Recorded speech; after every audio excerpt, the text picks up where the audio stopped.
We all love treasure, isn't it? We all love the adventure of a treasure hunt and something valuable that we can find inside of a treasure chest. And you know what's so amazing? God has given us a treasure chest as well. It is called our hearts. And inside of us, we have the honor and we have the ability to place inside of it whatever we want to place inside of it.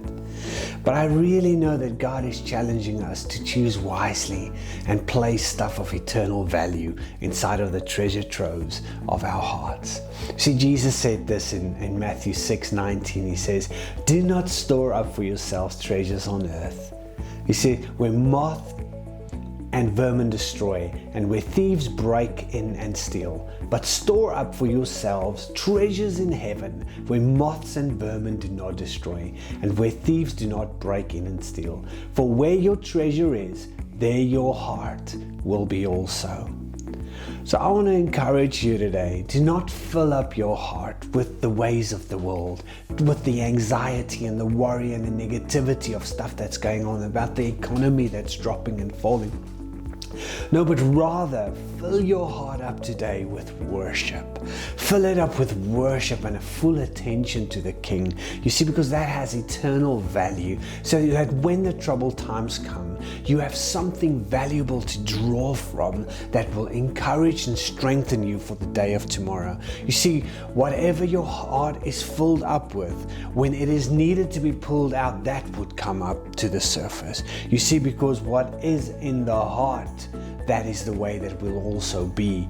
Meaning that if I put negativity inside of the treasure trove of my heart today, negativity will spew out tomorrow. So I believe God is challenging us today as a thought of worship, that if we fill our hearts up with the full attention and worship of who God is, God will encounter us in ways like we've never experienced before.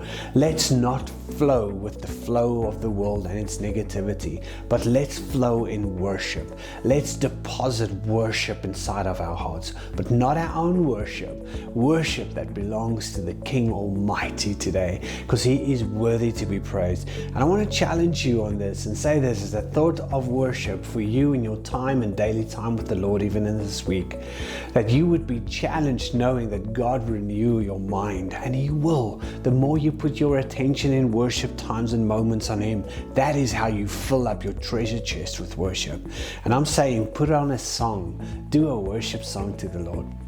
Have sometimes silent moments where you just sit and put your attention and your thoughts upon Him, and you'll see what God will do as you fill up the treasure trove that God has placed inside of you, the spiritual treasure chest. Fill it up today. Be encouraged and know that God has a plan for you when you fill up that with worship, and He'll reveal certain beautiful things to you. Yeah, so God bless, love you guys, and see you later. Bye.